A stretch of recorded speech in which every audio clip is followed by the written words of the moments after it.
صلی اللہ علیہ وسلم کی ذات عالی کے لیے محترم سامعین کرام اور معزز سامعات،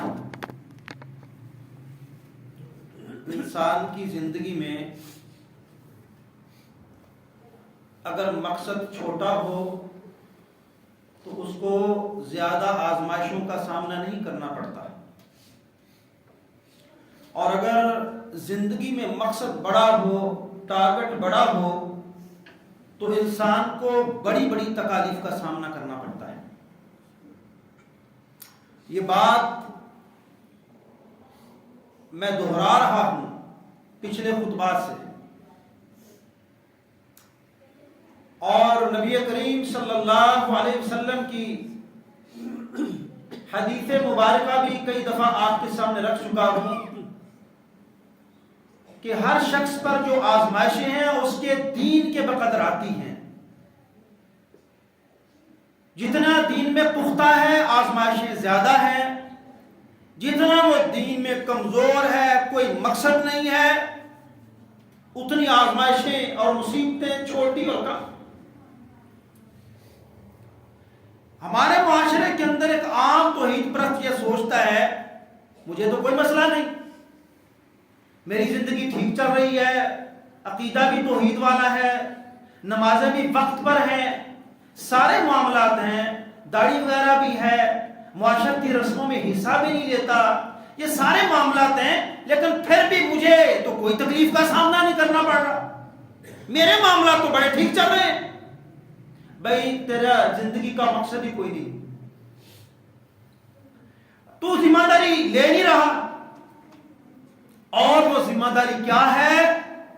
هو الذی ارسل رسولہ بالہدی ودین الحق لیظہرہ علی الدین کلہ۔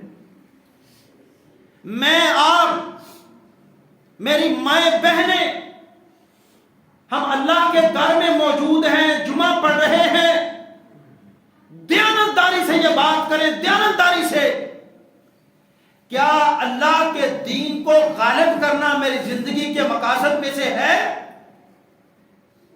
کہ میں نے اللہ کا دین غالب کرنا ہے؟ اس کے لیے میں کیا کرتا ہوں؟ چھوٹی چھوٹی عبادات، چھوٹی چھوٹی دعوت و تبلیغ، چھوٹا چھوٹا انفاق فی سبیل اللہ، تھوڑے پیسے اللہ کے راستے میں، یہ سارے معاملات ٹھیک ہے، لیکن یاد رکھیں یہ اللہ کی سنت ہے، اللہ کا طریقہ ہے کہ جو اللہ کے دین کو غالب کرنے کے لیے زیادہ کوششیں کرتے ہیں ان پہ زیادہ آزمائشیں آتی ہیں، زیادہ مصیبتیں آتی ہیں، وہ کبھی پابندیوں کا سامنا کرنا پڑتا ہے، کبھی عالم کفر کے حملوں کا سامنا کرنا پڑتا ہے، کبھی زر خرید حکمرانوں کی سازشوں کا سامنا کرنا پڑتا ہے، وہ بڑی تکلیفیں کاٹتے ہیں۔ تو اگر میرے اوپر تکلیفیں نہیں ہیں مواحد ہونے کے باوجود، تو بھائی یاد رکھیں آپ کا پھر مقصد ہی چھوٹا ہے، آپ کا مقصد ہی صرف نماز ہے، اللہ کے دین کا غلبہ آپ کا مقصد نہیں ہے۔ آج مقصد بنا لیں، اور آج بھی آپ کے باطل نظاموں کو للکارنے والوں پہ سخت آزمائشیں، سخت آزمائشیں۔ آپ نظاموں کا حصہ بنتے جائیں، کوئی آزمائشیں نہیں ہیں، آپ نظام کے خلاف چلیں۔ اللہ کے نبی صلی اللہ علیہ وسلم کو مکہ کی سرزمین پر، صحابہ اکرام کو مکہ کی سرزمین پر سختیوں اور تکلیفوں کا سامنا اس لیے تھا، اگر وہ نماز پڑھتے تو شاید تکلیفوں کا سامنا نہ کرنا پڑتا، صرف نمازوں تک رہتے۔ یہ ذمہ داری اور بیڑا اٹھایا ہوا تھا کہ ہم نے مکے کی سرزمین کو نہیں، پوری دنیا کے نظاموں کو بدلنا ہے۔ آؤ چلو ایسی تحریکوں کے ساتھ جو دنیا کا نظام بدلنا چاہتی ہیں، آپ کو بالکل انہی تکلیفوں کا سامنا کرنا پڑے گا جن تکلیفوں کا سامنا صحابہ کرام کو کرنا پڑا تھا۔ تقریریں بھی آسان ہیں، واعظ اور بیان بھی آسان ہے، نمازیں اور تہجدیں، نوافل اور اذکار، یہ اشراق اور چاشت، یہ ساری آسان ہے۔ آپ کہو میں نے نظام کو بدلنا ہے، میں اس نظام کے خلاف اٹھ کھڑا ہوا ہوں، تکلیفیں آئیں گی، پریشانیاں آئیں گی، آپ کو پابند سلاسل کیا جائے گا، آپ کے ناخن اتارے جائیں گے، کھینچے جائیں گے، آپ کی چپڑیاں ادھیڑی جائیں گی۔ اور آج کے دور میں جو کہتے ہیں ہمیں کیا ضرورت ہے اتنے بڑے کام کرنے کی، اللہ اللہ خیر صلاح نماز پڑھو، اپنا کاروبار کرو، رزق حلال کھو اور آرام سے سو۔ تو میرے بھائیوں، یہ اللہ کے نبی صلی اللہ علیہ وسلم کو تکلیفوں کا اس لیے سامنا کرنا پڑا کہ آپ نظام کی تبدیلی چاہتے تھے۔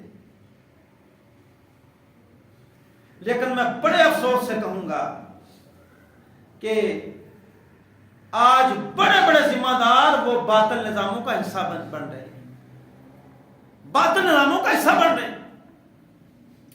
یہ جرم ہے، آج یہ بات ممبر رسول پہ کرنا جرم ہے کہ یہ جمہوریت کفر ہے۔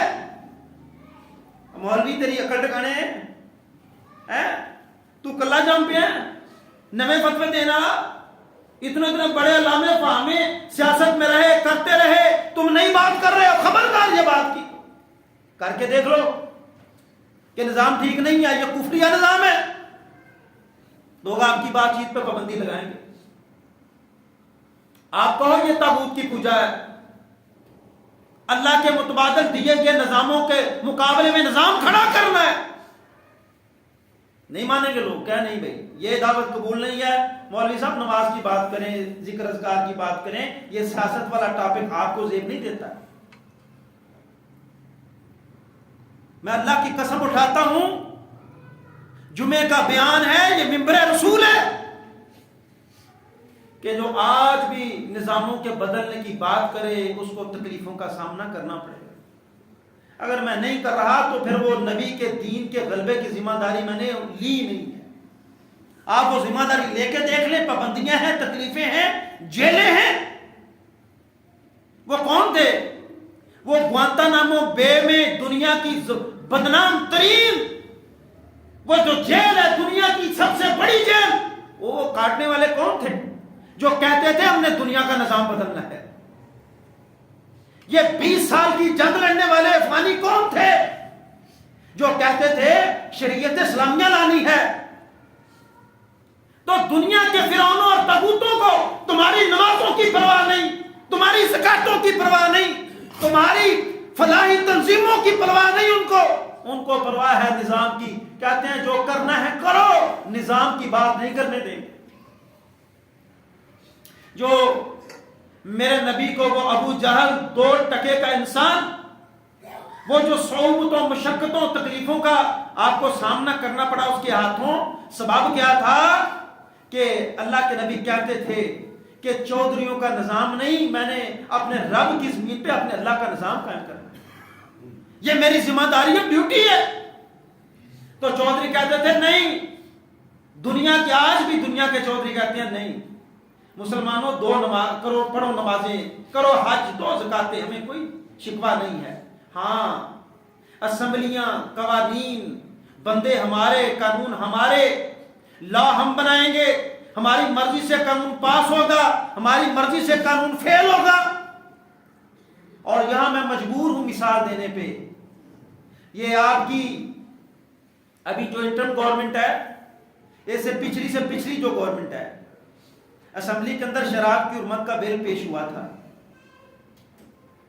یہ اکثر و بیشتر میں یہ بات کی بہت ساری مثالیں، یہ بل پیش ہوا تھا، ہمارے مسلمان نمائندے اسمبلی میں بیٹھے ہوئے وہ مل بیٹھ کے شراب کو حرام قرار نہیں دے سکے۔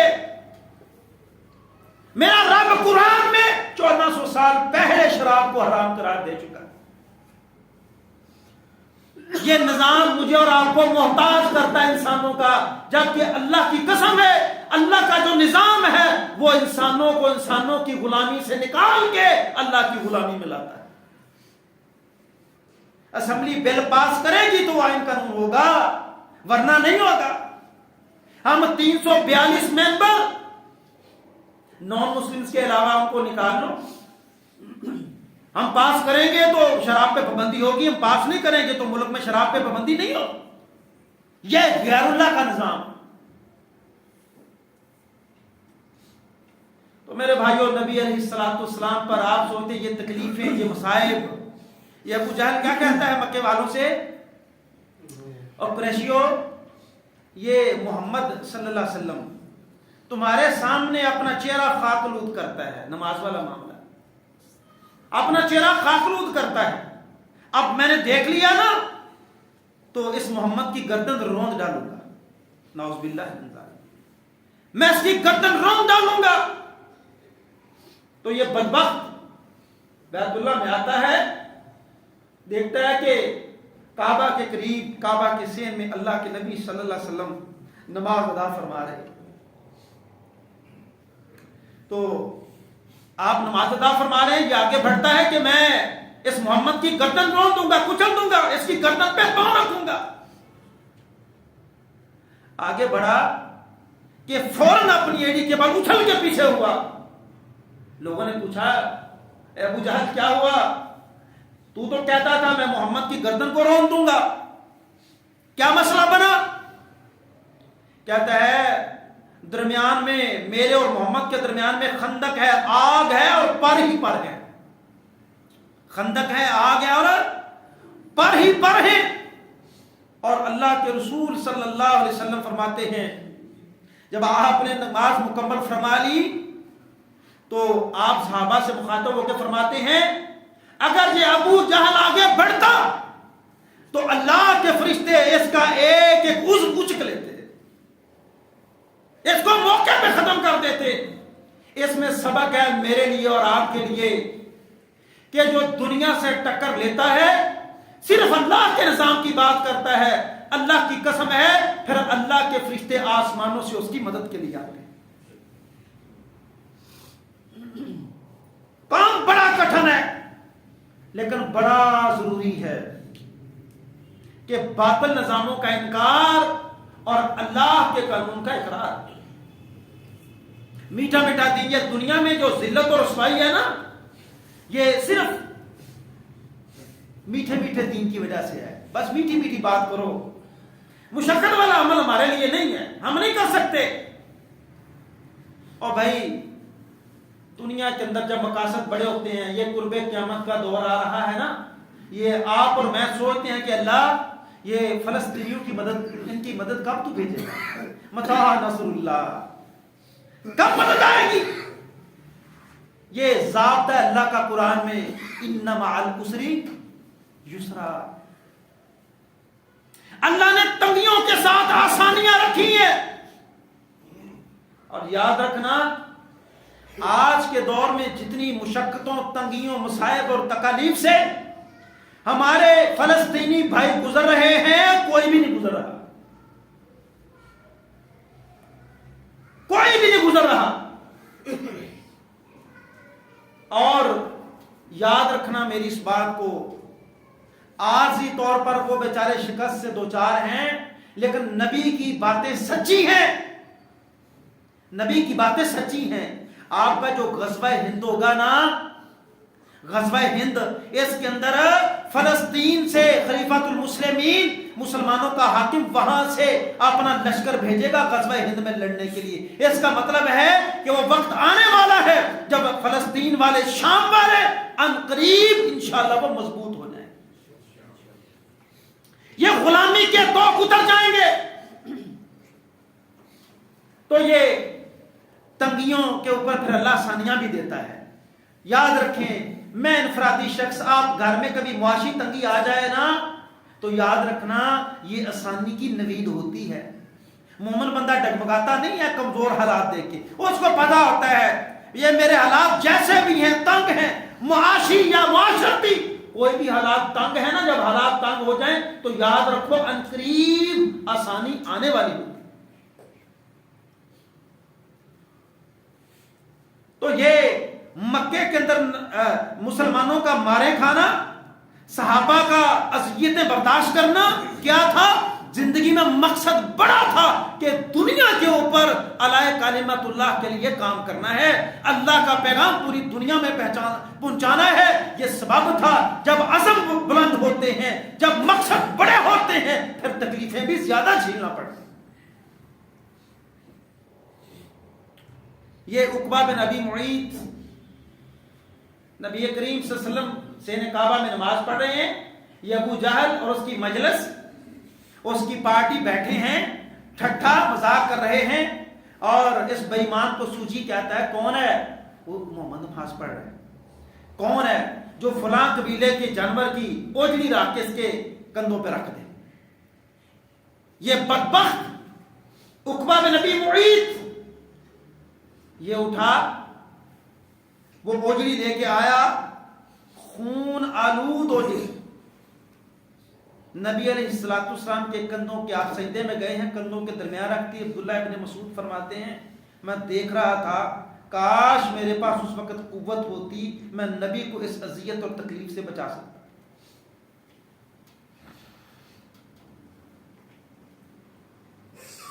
گھر میں اطلاع ملی، سیدہ فاطمہ رضی اللہ تعالیٰ عنہ تشریف لاتی ہے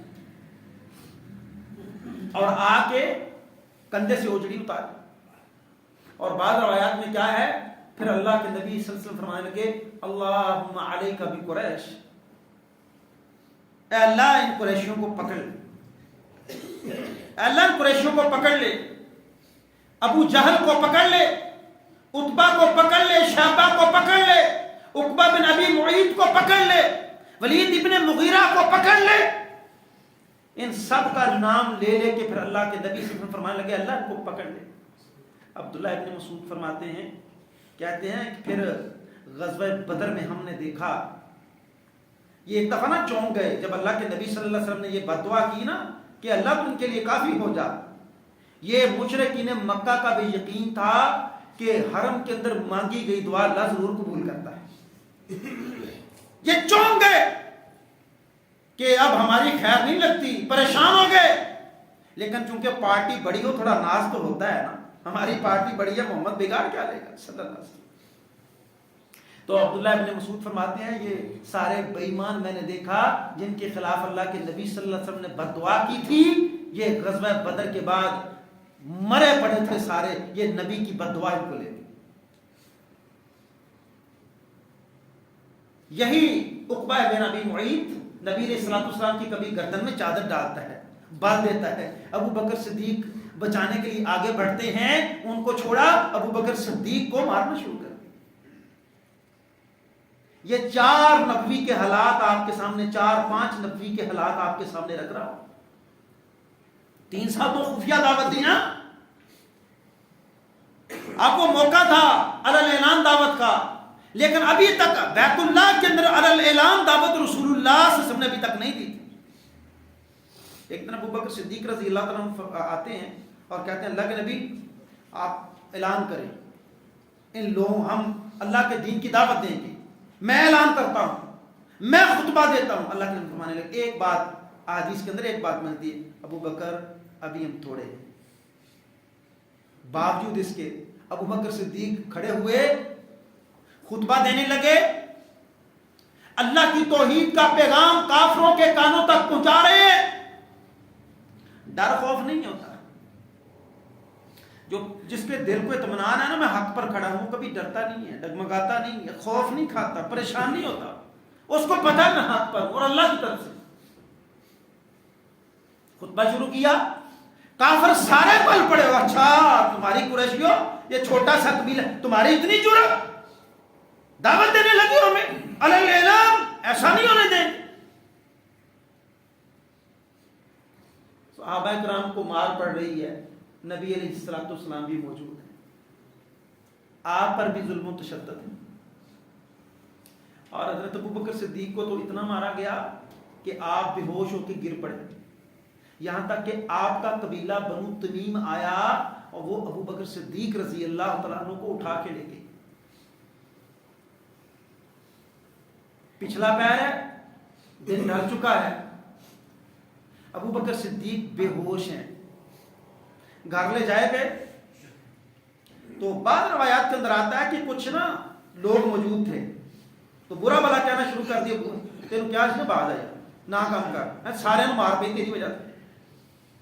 لیکن بات تو حق کی تھی، بات تو اللہ کے دین کی، کب تک ہم ڈرتے رہیں گے، کب تک چھپتے رہیں گے، یہ بات ابو بکر صدیق نے کی رسول اللہ صلی اللہ علیہ وسلم، اللہ کے نبی کب تک ڈرتے رہیں گے ان سے، اللہ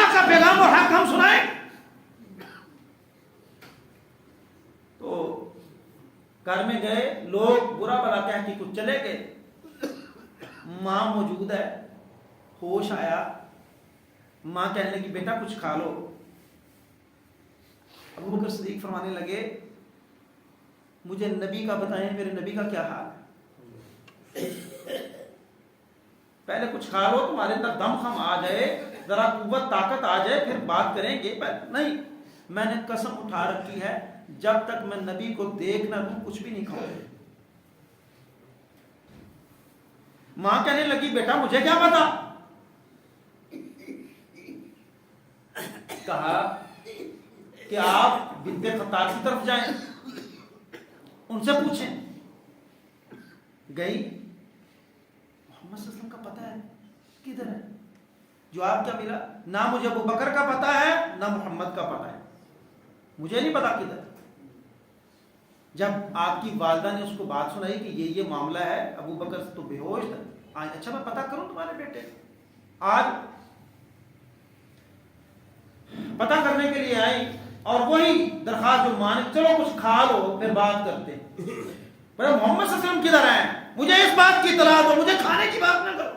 تمہاری ماں پاس ہے, بتا دو, مسئلہ تو کرو بات, میری ماں ہے, کوئی مسئلہ نہیں, آپ بات کرو. اچھا وہ دار ارقم میں, کدھر ہے وہ دار ارقم میں. کہا کچھ کھا لو. قسم کھائی یا نہیں کھائیں گے جب تک نبی کا پیارا چہرہ دیکھ نہیں لیتا. دونوں کے سہارے دار ارقم پہنچے, نبی علیہ السلام کا چہرہ دیکھا, گر پڑے. جب چھوڑا تو انہوں نے, آپ گر پڑے. نبی علیہ السلام آگے بڑھے, کہا اللہ کے نبی اور کوئی مسئلہ نہیں ہے, یہ جو چہرے پہ جوتا لگا ہے نا, اور سیرت نگار لکھتے ہیں اتنا چہرے پہ زور سے جوتا لگا ابو بکر صدیق کو کہ ناک اور چہرہ الگ الگ پہچانا نہیں جا رہا تھا. اس کی بڑی تکلیف ہے. لیکن اب آپ کو دیکھ لیا ہے, اب تو میں بھول ہی کیا ہوں, میرے ساتھ ہوا کیا, آپ کے چہرے کی زیارت ہو گئی, میں سب بھول گیا.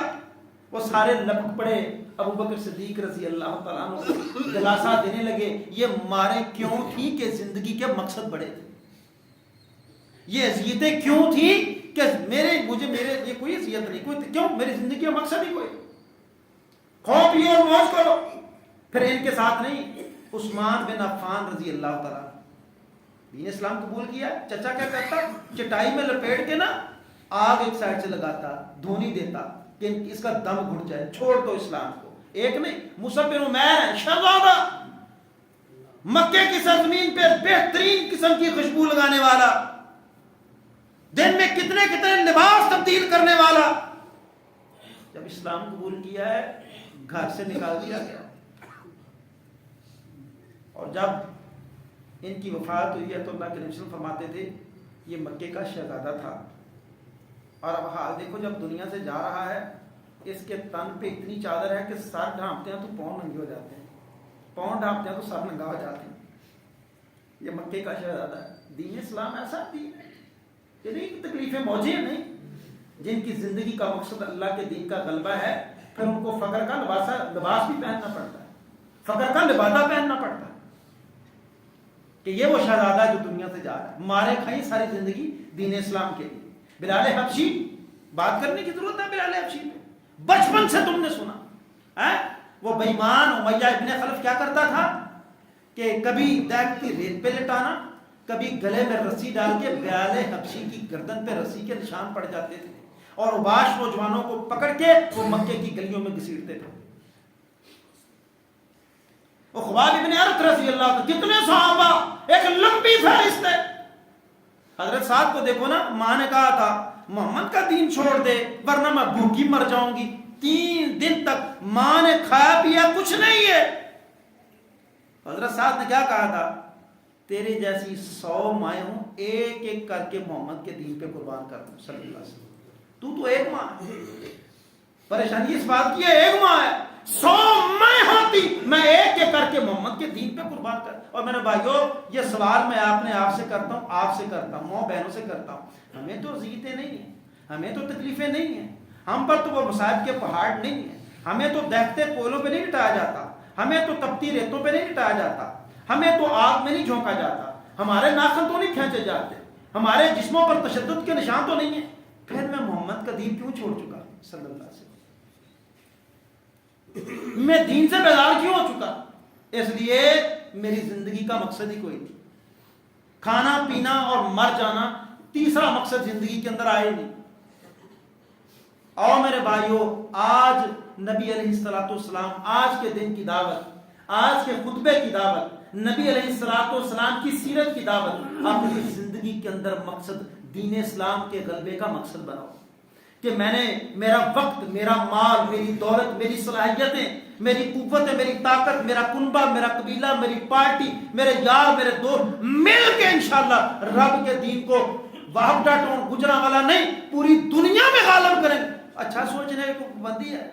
اچھا سوچ نہیں سکتے؟ میں اکثر کہا کرتا ہوں قومیں مار اس لیے کھاتی ہیں بڑا سوچتی نہیں۔